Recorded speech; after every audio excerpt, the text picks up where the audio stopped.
While I slept, he cleared out our entire home, all because of one drunken lapse at an office party.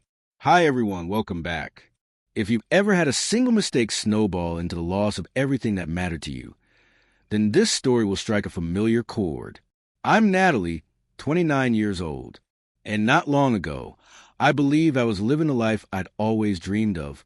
I was married to Lucas, 31, and for 2 years, we were building something meaningful, a loving home, a future full of hope, and what we thought were unbreakable dreams. But it all unraveled in a way I never imagined.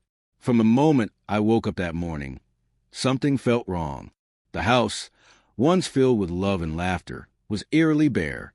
Furniture, appliances, even our framed photos gone. At first, I thought we'd been robbed, but the doors were still locked and nothing was in disarray. That's when I spotted the note on the kitchen counter. Lucas's handwriting unmistakable. Happy New Year, Natalie. May your fresh start treat you better than I did.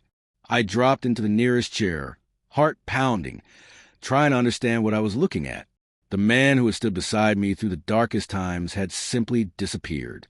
No warning, no goodbye. Let me take you back to the beginning. 3 years ago, I had just begun an internship at a mid-sized consulting firm where I first met Lucas.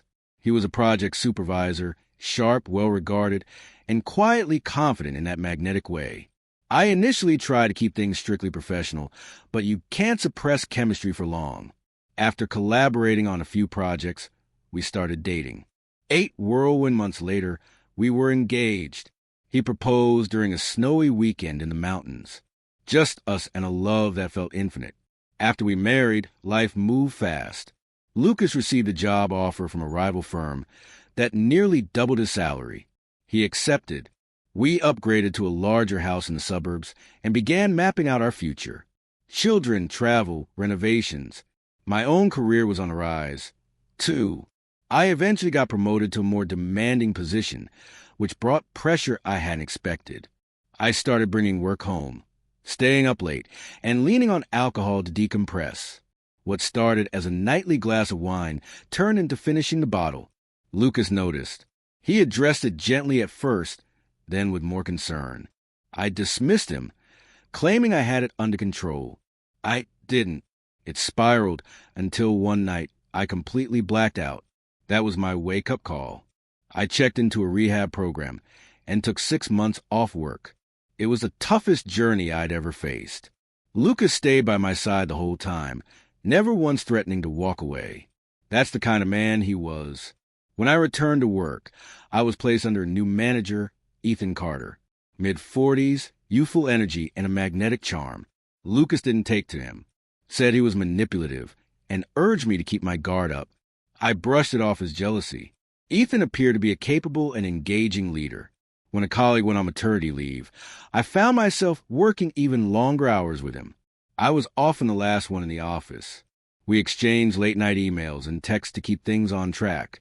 Lucas noticed. He pointed out how I was glued to my phone, always messaging Ethan.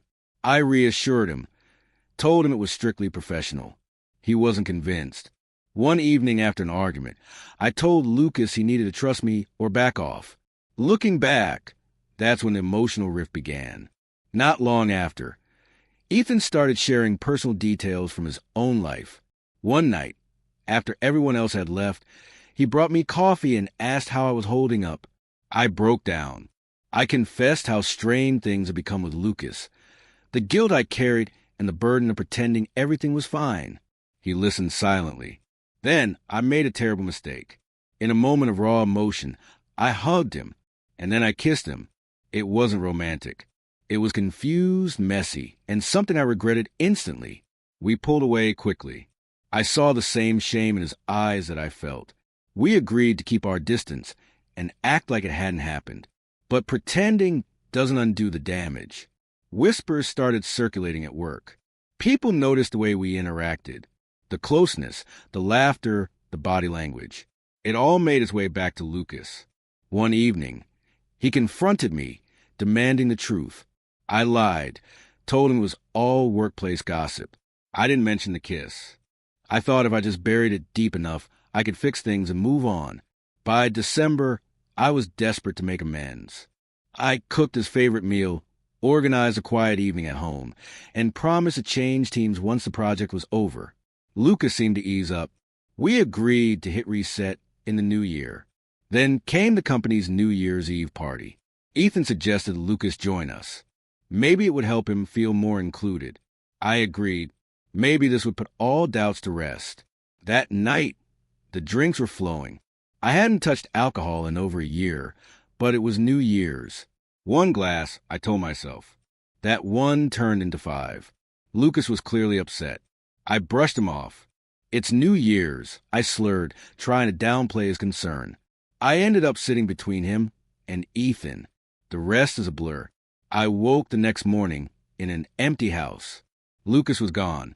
Everything gone. I called him. No answer.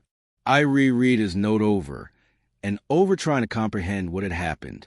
Still in a daze, I messaged Ethan and asked to meet.